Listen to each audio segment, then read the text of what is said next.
Assalamualaikum warahmatullahi wabarakatuh. Perkenalkan, nama saya Sunia Wahibah, Prodi Manajemen Pendidikan Islam Lokal 2 YIN Samarinda. Tujuan saya membuat video ini untuk memenuhi tugas filsafat pendidikan Islam. Baik, saya akan membahas terkait pembelajaran filsafat pendidikan Islam. Pertama, apa sih maksud Tuhan, manusia, dan alam dalam perspektif filsafat pendidikan Islam? Jadi, Tuhan dalam perspektif filsafat pendidikan Islam yaitu merujuk pada suatu zat yang abadi dan supranatural. Jadi, maksud abadi dan supranatural ini yaitu bahwa Tuhan itu kekal, berdiri sendiri, maha mendengar dan maha melihat serta maha segalanya. Dalam pandangan Islam, kita ketahui ada 20 sifat wajib bagi Allah dan nama-nama Allah yang sering kita sebut itu Asmaul Husna. Selanjutnya, manusia dalam perspektif filsafat pendidikan Islam. Jadi manusia disebut dengan nama yang pertama insan, ins, nas, dan uns. Dalam bahasa Arab, insan yaitu nasia yang berarti lupa. Mengapa manusia disebut nasia? Karena manusia memiliki sifat lupa atau pelupa. Lalu ada al-uns, yaitu yang berarti jinak, harmoni, dan tampak. Jadi maksud al-uns ini manusia selalu menyesuaikan diri dengan keadaan yang baru di sekitarnya. Lalu ada anasa yanusu, yang berarti berguncang. Arti berguncang di sini adalah merujuk kepada manusia dengan segala totalitasnya dan jiwa raganya, yaitu mereka belajar dari apa yang mereka lihat. Sebagai contoh, misalkan kita ingin meminta maaf, lalu kita meminta pertolongan. Lalu yang kedua, tadi yang pertama kan ada insan, ins, nas, dan uns. Nah, ini yang kedua ada al-bashar, yaitu makhluk biologis. Al-bashar ini merupakan bentuk jamak dari basyarah, yaitu permukaan kulit kepala, wajah, tubuh yang menjadi tempat tumbuhnya rambut.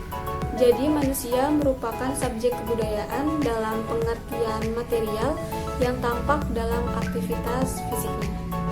Yang ketiga ada Bani Adam atau zuriat Adam, bahwa di sini yang dimaksud adalah manusia keturunan Nabi Adam alaihissalam.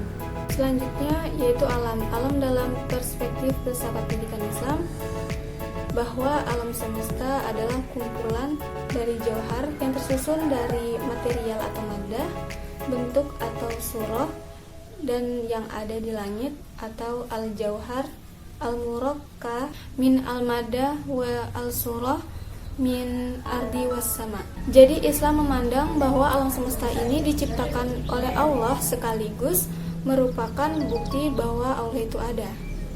Baik, pembahasan yang kedua ada ruang lingkup kajian filsafat pendidikan Islam dan bagaimana filsafat pendidikan Islam dari segi ontologi, epistemologi, dan aksiologi. Jadi ruang lingkup filsafat pendidikan Islam adalah masalah-masalah yang terdapat dalam kegiatan pendidikan, seperti masalah tujuan pendidikan, masalah guru, kurikulum, metode, dan lingkungan. Yang pertama yaitu ontologi. Ontologi ini adalah cabang ilmu yang membahas tentang hakikat segala sesuatu yang ada. Jadi maksud ilmu ini mempelajari tentang sesuatu yang benar-benar ada atau sesuatu yang berwujud berdasarkan dengan logika manusia. Yang kedua ada epistemologi. Jadi epistemologi ini adalah ilmu yang membahas tentang kebenaran pengetahuan atau sebuah cara seseorang memperoleh ilmu atau kebenaran ilmu tersebut. Yang ketiga ada aksiologi. Jadi aksiologi ini adalah ilmu pengetahuan yang menyelidiki tentang hakikat nilai yang umumnya ditinjau dari pandangan kefilsafatan.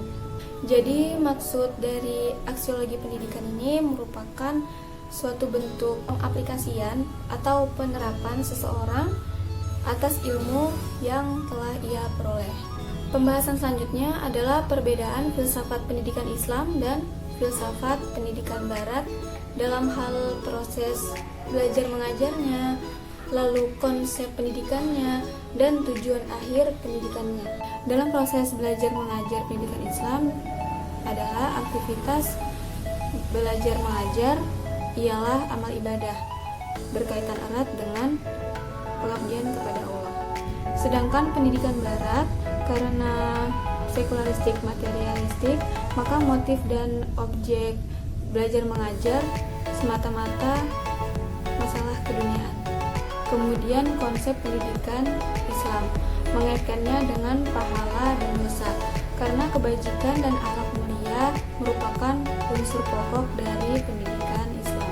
Bukan pendidikan Barat tidak mengaitkan dengan pahala dan dosa. Jadi ilmu itu bebas nilai atau values free. Kemudian tujuan akhir pendidikan Islam, terwujudnya insan kamil atau manusia sempurna dan paripurna yang pembentukannya selalu dalam proses panjang hidup. Sedangkan tujuan akhir dari pendidikan Barat yaitu hidup sejahtera di dunia secara maksimal, baik sebagai warga negara maupun warga masyarakat. Pembahasan yang keempat, mengapa guru atau pendidik agama Islam perlu mempelajari filsafat pendidikan Islam. Karena filsafat pendidikan Islam merupakan alat yang penting bagi guru pendidikan agama Islam untuk menganalisis, membedah, dan sebagai dasar bagi guru dalam upaya mengembangkan segala hal yang berhubungan dengan pendidikan agama Islam. Pembahasan selanjutnya yaitu pendidikan Islam dalam perspektif Al-Ghazali, Ibnu Khaldun, dan Kiai Haji Hashim Asy'ari. Pendidikan Islam dalam perspektif Al-Ghazali yaitu kecintaannya dan perhatiannya sangat besar terhadap moralitas dan pengetahuan, sehingga ia berusaha untuk mengabdikan hidupnya untuk mengarungi samudra ilmuwan. Dalam kaitannya terhadap pendidikan, Al-Ghazali memberi pengertian yang masih global. Pendidikan Islam dalam perspektif Ibnu Khaldun berpendapat bahwa tujuan pendidikan beraneka ragam dan bersifat universal. Kemudian pendidikan Islam perspektif Kiai Haji Hashim Asy'ari. Menurut Kiai Haji Hashim Asy'ari berpendapat bahwa tujuan utama ilmu pengetahuan adalah mengamalkan. Hal itu dimaksudkan agar ilmu yang dimiliki menghasilkan manfaat sebagai bekal untuk kehidupan di akhirat kelak. Adapun tujuan pendidikan menurut Kiai Haji Hashim Asy'ari, yang pertama adalah menjadi insan yang bertujuan untuk mendekatkan diri kepada Allah. Kedua adalah menjadi insan yang bertujuan untuk mendapatkan kebahagiaan dunia dan akhirat. Jadi kita sebagai manusia wajib menuntut ilmu untuk mendekatkan diri kepada Allah dan untuk kebahagiaan dunia dan akhirat. Serta ilmu yang kita dapatkan kita amalkan di setiap harinya dan bisa bermanfaat dan